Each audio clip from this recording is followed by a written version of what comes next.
कथा में जयकारा लगा दिए, बड़ी जोर से लगाए थे, पर इन जो भगवान का जयकारा लगता है बड़ा धीरे लगाते हैं। अभी घर में तो चकाचक इस बार बारिश भी हुई, धान गेहूँ चावल बढ़िया हो रहा, फिर क्या कमजोरी ऐसी लग रही है। जोर से बोलिए श्रीमद् भागवत महापुराण की। वैसे कोई गलत बात नहीं है, जयकारा पौंडक के भी लगा देते। हमारे अंशु जी हैं, बिहार गए थे, वहाँ जयकारा हम बोल रहे थे तो एक ऐसे जिसमें न बोलना चाहिए उसमें भी जय कर दिए थे, माइक से ही कर दिए। कोई बात नहीं, हो जाता है।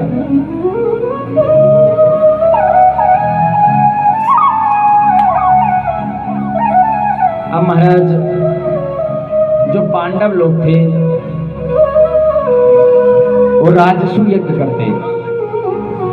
राजसु यज्ञ का मतलब संपूर्ण विश्व को जीत लिख करके एक यज्ञ होता है, उसे कहते हैं राजसु यज्ञ।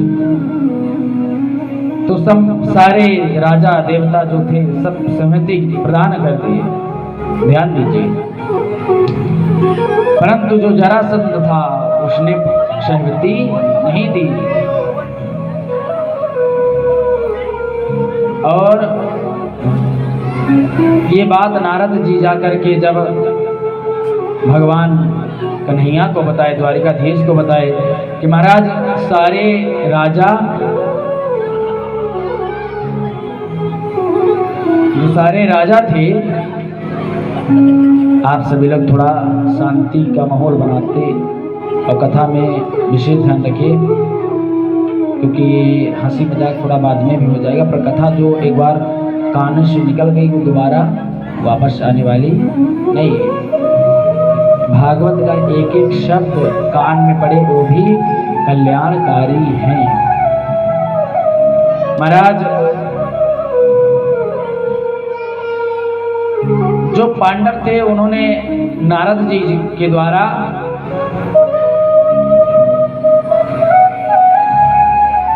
कार्ड भिजवाए, निमंत्रण कि जाओ द्वारिकाधीश को दे देना, और द्वारिकाधीश से ये भी कहना कि राजसु यज्ञ के लिए सारे देवता मान गए हैं, परंतु जरासंध नहीं माना है।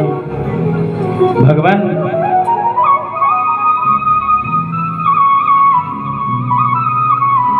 जब कन्हैया को पता चली, द्वारिकाधीश को बात पता चली, पहुंच गए कहाँ? हस्तिनापुर। और जा करके सभी से मिले, सभी ने कहा देखिए प्रभु बात ऐसी है कि सब राजी हो गए, देवता दानव दैत्य सब मान गए, परंतु जरासंध नहीं मान रहा है, राजसु यज्ञ का अनुमति नहीं दे रहा है। महाराज कहते हैं कन्हैया ने कहा, द्वारिकाधीश ने कहा महाराज अर्जुन को भीम को साथ में लेकर के कि चलो। कन्हैया अपना भेष बदल करके ब्राह्मण का रूप बनाया और पहुंच गए जरासंध के यहाँ। और जब जरासंध ने देखा कि हमारे यहाँ कोई आया है, कोई ब्राह्मण आया है, तो आ करके पूछा बोलो क्या चाहिए, तुम्हें धन दे दूं, हमारे राज्य में किसी चीज की कमी नहीं है। जरासंध कौन था? कंस का ससुर। कौन था? कंस का ससुर। ध्यान दीजिए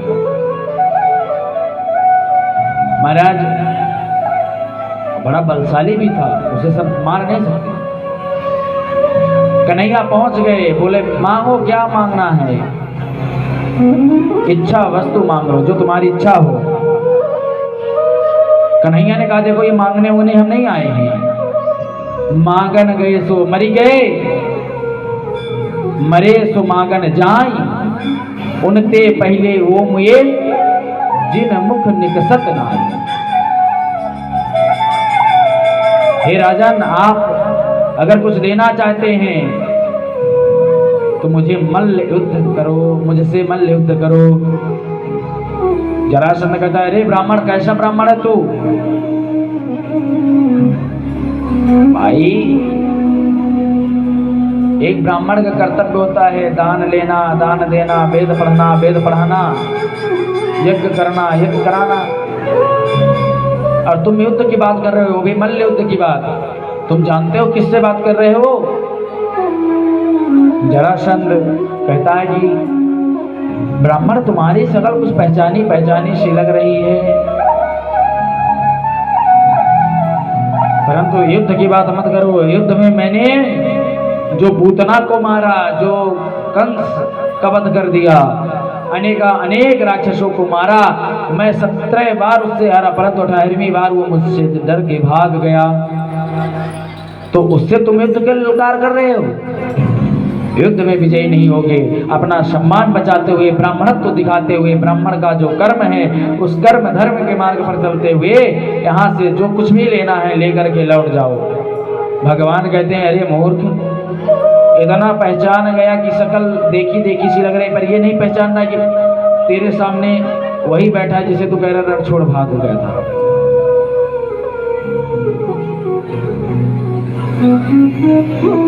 मुझे कुछ नहीं चाहिए, युद्ध देना है तो दे, नहीं तो फिर ये समझ ले तू हार गया, इस विश्व में जीत नहीं है। कहता है अच्छा परिचय बता, तू है कौन? क्योंकि ब्राह्मण का वाणी, ब्राह्मण की वाणी ऐसे नहीं हो सकती।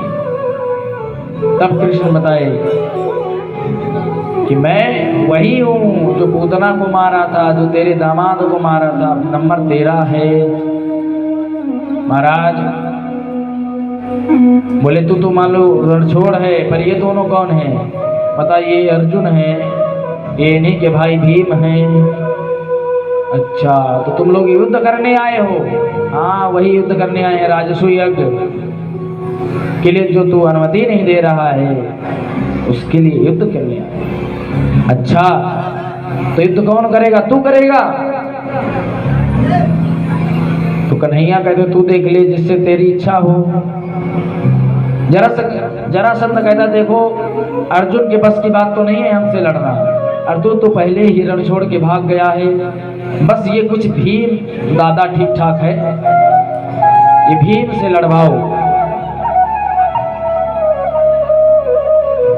महाराज और जैसे भीम ने सुना बस मेरा नाम लेकर के बोल रहा है मैं लड़ने योग्य हूं जरासंध से, छाती फुला लिए भीम। आहा दोनों रिजेक्ट हो गए, डिस्टर्ब है। अब भीम भाई कोई प्रशंसा कर दे, अभी बोल दे ये अच्छा नहीं खेलता है, ये बढ़िया खेलता है। अब वो देखो कैसे भले वो आउट हो जाए पहले गोल में, पर वो सीना फुला करके चलेगा कि अरे सबसे बेस्ट सबसे बढ़िया मैं ही खेलता हूँ। भीम छाती फुला लिया। कन्हैया सोचे दादा थोड़ा ये नहीं उड़ रहे हैं, चलो व्यवस्था बनवा देते हैं। कन्हैया बोले लाओ हिम्मत है तो हमसे ना करो, अर्जुन से ना करो, भीम से कर लो। 2 गदा मंगाया, युद्ध प्रारंभ हुआ, भयंकर युद्ध प्रारंभ हो गया। जरासंध कोई कम बलवान नहीं था, बहुत बलवान, और भीम को पीटता। अर्जुन और कन्हैया बैठ करके देखते लड़ाई, और जा करके जब शाम हो जाती तो बढ़िया चकाचक ओढ़ के चादर सो जाते। अब भीम अपने जहाँ चोट लगी रहती उसको सहलाते, कहते वाह बहुत बढ़िया, यही भाइयों का कर्तव्य है। चकाचक दिन भर बढ़िया पिटाई देखते हैं मेरी, शाम को तान रजैया सोते हैं। ये आए थे जरासंध को मारवाने के लिए, खुद वो मुझे पीटा जाता है। इस तरह 27 दिन हाल चल रहा। 28वें दिन जब युद्ध हुआ, 27वें दिन की रात भीम ने कहा कि देखो, और उस दिन तगड़ी कुटाई हो गई भीम की, छोटी मोटी बहुत भयंकर हुआ है। भीम कहा तुम दोनों आकर के बढ़िया सोते हो, दिन भर बढ़िया देखते हो WWE, और शाम को आकर के सोते हो। कल से मैं लड़ने उड़ने वाला नहीं हूं। कन्हैया कहते हैं अरे अभी तो खूब छाती फुलाकर चल रहे थे कि मैं हूं, मेरे से योद्धा कोई नहीं है, और लड़ने लगते तो ऐसा लड़ते हो कि मेरी तरफ देखते ही नहीं हो, इतना व्यस्त हो जाते हो। कभी मेरी तरफ भी देख लिया करो, तो व्यवस्था कुछ बनाए। महाराज भीम कहते हैं कल मैं लड़ने नहीं जाऊंगा, परंतु कन्हैया ने कहा जाओ तो सही, कुछ नहीं होगा, पहले एक बार मेरी ओर देखो, और देख करके जब बात ना बने तब कहना। कहते ना ना मैं जाऊंगा ही नहीं, पूरा दिन तो पहले तुम पिटाई देखते हो और आज करके रात में ये भी नहीं पूछते भैया दर्द कैसा है, बढ़िया सोते हो। ये भाइयों का कर्तव्य है। मैं कल लड़ने वाला नहीं हूँ, जिसको लड़वाना है लड़वाओ। महाराज जब कन्हैया ये बात सुने बोले देखो चिंता ना करो, मैं मेरी बात विश्वास मानो, मैं हूँ, तुम चलो। सुबह हुआ, फिर से वही गदा लेकर के पहुंच गए, पर आज कन्हैया की ओर भीम देख रहे हैं। कन्हैया एक सीख उठाए और सीख उठा करके फाड़ दिए बीच से। महाराज भीम समझ गए, तुरंत दांव पेच लगाया, कन्हैया के इशारे को समझा और जरासंध के पैर को दबाया, हाथ पकड़ा, प्रहार किया, फाड़ कर फेंक दिया। जरासंध फट गया। फिर कुछ देर में दोनों शरीर आपस में आकर के जुड़ गए और फिर से युद्ध करना प्रारंभ हो गए। अब भीम डर गया कि भाई जब इसमें भी ये नहीं मरा तो अब तो छोड़ेगा नहीं। महाराज कन्हैया फिर इशारा किए, सीख उठाए, फिर से तोड़े, बीच से फाड़े और उसे विपरीत दिशा में फेंक दिए। और जैसे विपरीत दिशा में फेंके, जरासंध भी भगवान ने इशारों से उद्धार कर दिया। बोले लक्ष्मी नारायण भगवान की। महाराज इस प्रकार जरासंध का भी उद्धार हुआ। अब राजसूय यज्ञ का सभी लोगों ने आदेश कर दिया। हस्तिनापुर में राजसूय यज्ञ हो रहा और जो भी देवी देवता दैत्य दानव राक्षस सब बैठे हैं। अब ये हुआ कि राजसूय यज्ञ में सर्वप्रथम पूजा किसके की जाए, तो सब लोगों ने विचार किया कि कन्हैया श्रेष्ठ है, कन्हैया की पूजा की जाए। परंतु जैसे कन्हैया की पूजा करने चालू किए, लेकर के थाली पास में गए, उस समय शिशुपाल खड़ा हो गया। शिशुपाल खड़ा होकर के बोलने लगा, अरे तुम लोग दुष्ट, यहाँ किस लिए बुलाए, बेइज्जती के लिए बुलाए हो हमें? भाई वो कन्हैया सर्वमान्य कैसे हो गया? तुम्हारे रिश्तेदारी में आता है, उसे तुम सबसे बड़ा योद्धा घोषित करके उसका पूजन करने जा रहे हो। यहाँ इतने बड़े बड़े देवता योद्धा बैठे हुए हैं, फिर भी तुम उस रणछोड़ का, उस माखन चोर का तुम पूजन करोगे? और अपशब्द बोलने लगा। इधर से शिशुपाल के जितने भी राजा थे साथ में आए थे, उसके पक्ष के सब लोग कन्हैया को गाली देने लगे, उल्टा सीधा बोलने लगे, अपशब्द बोलने लगे। कहते हैं महाराज भगवान 99 गाली शिशुपाल की माफ कर दी है, 100 गाली। कहते हैं देख शिशुपाल, मैंने तेरी माँ को वचन दिया था कि 100 गलती तेरी माफ है, परंतु 101 गलती जैसे तू करेगा उसी समय तेरा उद्धार कर दूंगा, तू बचेगा नहीं। शिशुपाल बोला, अरे रणछोड़, तू मुझे क्या मारेगा? और फिर अपशब्द बोला। भगवान सुदर्शन चक्र चला दिए। शिशुपाल का भी गोविंदाय नमो नमः हो गया। बोले बालकृष्ण लाल की। महाराज इस प्रकार शिशुपाल जरासंध दोनों का वध करके भगवान राजसूय यज्ञ करना प्रारंभ कराए। परंतु जितने शिशुपाल की तरफ बैठ करके गाली भगवान को बक रहे थे, उन सभी लोगों ने बोलती बंद कर दी, सबकी बोलती बंद हो गई। समझ गए कि बस यही हाल होना है, अगर कुछ बोल दिए तो। सब शांत हो गए, सबने अनुमति दे दी कि हाँ करो पूजा। दिव्य राजसूय यज्ञ किए। महाराज श्री सुखदेव जी महाराज एक बार प्रश्न करते हैं कि प्रभु, राजा परीक्षित कि महाराज मैंने सुना है कि भगवान को दीन दयाल भी कहा जाता है। बोले दीन दयाल भगवान की जय हो। तो किस दीन पर दया किए? हमने हमेशा सुना है कि भगवान दीन पर रीझ जाते हैं, दीनों के पे बहुत दया करते हैं। तो किस दीन पर दया किए? महाराज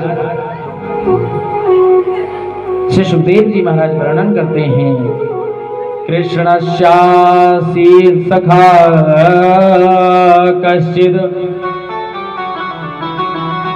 ब्राह्मणो ब्रह्मवित्तमः विरक्तः इंद्रियार्थेषु प्रसन्नात्मा जितेन्द्रियः प्रसन्नात्मा जितेन्द्रियः। महाराज श्री सुखदेव जी महाराज वर्णन करते हैं, हे राजन, श्री कृष्ण के एक कोई परम मित्र ब्राह्मण थे जो ब्रह्मवेत्ता थे, विषयों से विरक्त जितेंद्रिय एवं प्रसन्न चित्त रहने वाले थे, अर्थात हमेशा प्रसन्न रहते थे, इंद्रियों को जीत रखा था। महाराज इंद्रियां इतनी प्रबल होती हैं कि संत महात्मा इस इंद्रिया के आगे झुक गए। 5 कर्मेंद्रियां, 5 ज्ञानेंद्रियां, ये 10 इंद्रियां होती हैं और ये 10 इंद्रियां इतनी बलवान हैं कि भगवान भी मोहित हो जाते हैं जब ये अपना असर दिखाना चालू करती हैं। इसलिए जिसने इंद्रियों को जीत लिया, इंद्रियों पर विजय प्राप्त कर लिया, मानो संपूर्ण सृष्टि को जीत लिया इस कलिकाल में। इंद्रियां क्या है? मन।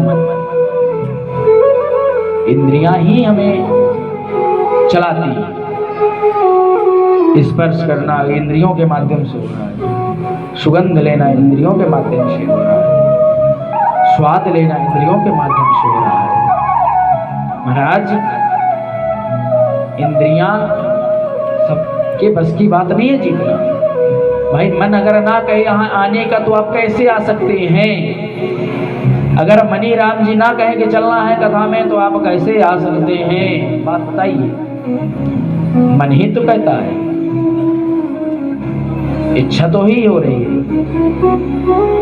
इसलिए इंद्रियों को जीतिए। जब इंद्रियां अपने बस में आ जाएंगे तो जो हम कहेंगे वही मेरा मन करेगा, वैसे ही हम चलेंगे। और जो अपनी इंद्रियां ही अपने हाथ में, अपने काबू में नहीं है, तब फिर व्यर्थ है, फिर अपने आप को आप नहीं संभाल पाएंगे। महाराज सुखदेव जी वर्णन करते हैं, परीक्षित, ये जो कृष्ण के मित्र ब्राह्मण हैं, ये जितेंद्रिय हैं, अर्थात इंद्रियों को जीत लिए हैं। ये प्रसन्न चित्त रहने वाले हैं, हमेशा प्रसन्न रहते हैं, कभी दुखी नहीं रहते। चाहे नमक रोटी हो, चाहे दाल रोटी हो, चाहे चकाचक मालपुआ छने, चाहे खीर मालपुआ बने, रबड़ी बने, परंतु जैसा भी बनेगा, जो भी बनेगा अच्छा बनेगा। भगवान का भोग लगाएंगे, स्वयं पाएंगे। नाम था इनका सुदामा। क्या नाम था? सुदामा। पत्नी थी सुशीला। महाराज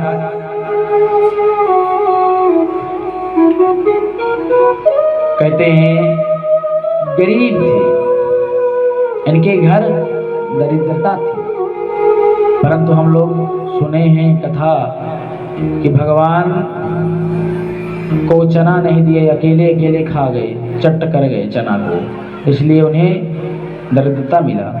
ऐसा नहीं है। इसकी कथा सुनिए। एक बुढ़िया थी, दिन भर मांगती थी तो उसके घर में कुछ खाने को मिलता था। गरीब थी बेचारी, मांग करके लाई, चोर उसके घर में घुस गए, तो चोरों को कुछ नहीं मिला, बस वो 4 मुट्ठी चना मिला। और वो चना चोर लेकर के भागने लगे। बुढ़िया जग गई, लेकर के भागे। बुढ़िया ने श्राप दिया, जाओ, दिन भर मैंने मांगा था, मेहनत किया था,